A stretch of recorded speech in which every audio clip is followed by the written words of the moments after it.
Good morning. আশা করি আপনারা খুব ভালো আছেন, আমি ভালো আছি। দেখুন রান্নাশালা এসে গেছি, একটা লম্বা বড় লাউ কাটছি।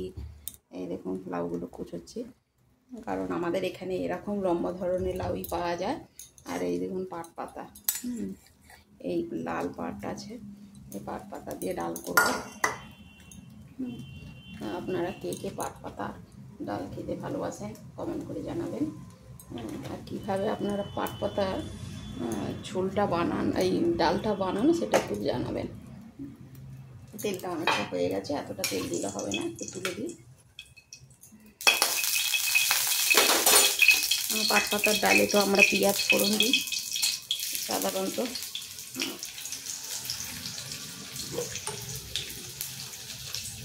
আর কালো জিরে ফোড়ন দিই। পেঁয়াজ, কালো জিরে, শুকনো লঙ্কা।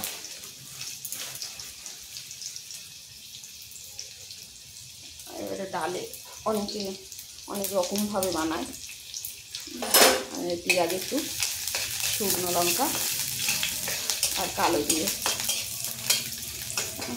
আমি ডালটাকে সেদ্ধ করেই রেখেছিলাম, এই দেখুন কুকারে সেদ্ধ করে রেখেছি। অনেকে অনেক রকমভাবে বানায় পাট পাতার ডাল। পাতাগুলো দিয়ে দিলাম, এই ছোটো ছোটো পাতা, বড় পাতা হলে একটু কুচিয়ে দিতে হয়।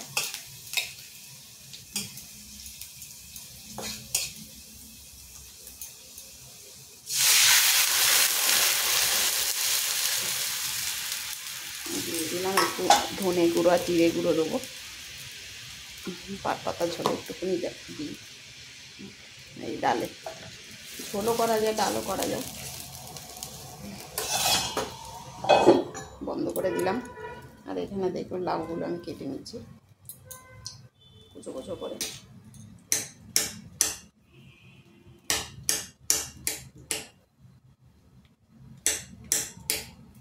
এই ধরনের লাউ এখানে পাওয়া যায়, গোল লাউটা পাওয়া যায় না। আমাদের ওয়েস্ট বেঙ্গলে যেমন গোল ধরনের লাউ পাওয়া যায়, অনেক জায়গায় পাওয়া যায়, কিন্তু এখানে শুধুমাত্র এইরকম লম্বা লাউগুলোই পাওয়া যায়। একটু লাউ ভাজবো।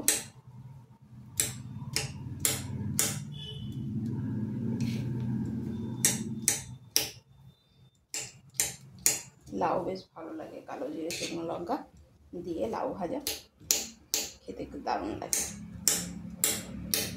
এরকম ছোটো ছোটো করে টুকরো করে, বেশি বড় টুকরো ভালো লাগে না, ছোটো ছোটো টুকরো করতে হবে লাউ ভাজতে গেলে।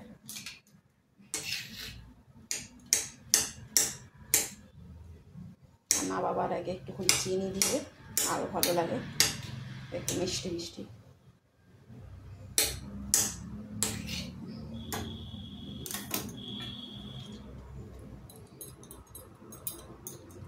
এতটা লাউটা লাগবে না।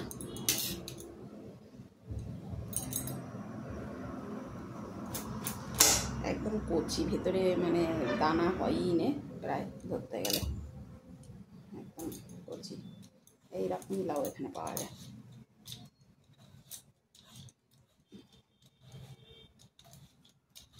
ওকে, বাই।